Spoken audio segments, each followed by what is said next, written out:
I see you doing a great job on that with your LinkedIn group. Been watching that from a distance, and I know you have some engagement going on there. So you got to find that place for where they're at, right? And you mentioned something that we hear a lot in marketing with know, like, and trust. And I agree with know, like, and trust, but what I aim for is to be trusted and respected. And the only reason why is because I have a ton of people in my life that I like talking know, like, and trust, but I would never buy from. And so when you become that trusted person where you keep your audience in their best interests, right? And you're looking out for them, and you grow that respect by being consistent in whatever way you're marketing to them and helping them, that's when it becomes a no-brainer for them to buy your services, because you know their problems better than they can express them at that point. And then that means that you have the solution for them. So trust and respect is really, really what I aim for, and what I highly recommend too. Yeah, cool. Respect. A huge point. And you've got to a point, like you mentioned, that, being consistent, and you email daily. I mean, how do people get to that point, or should they be starting straight away?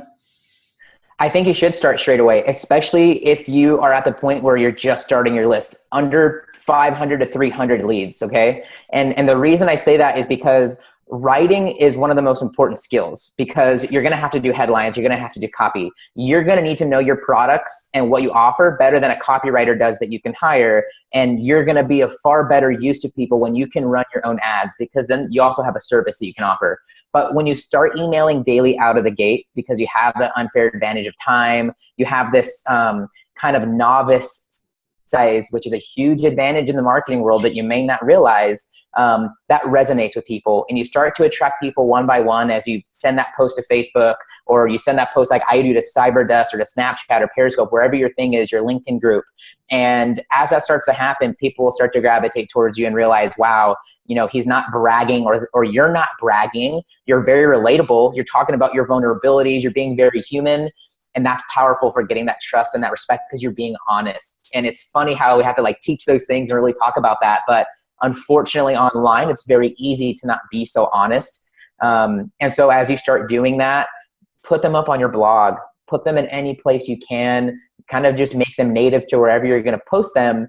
And you'll start to have those people start to gravitate towards you. And I can't just reiterate enough the power of writing daily, because you get better at it. And then you can see your progress. You can go to your blog and you can see where you were when you started out 2-3 years ago and where you're at now. And it's going to be completely different. And what a perfect story to share with your clients about where you started and where you came from. It's not just words talking to them. They can go and they can see it for themselves.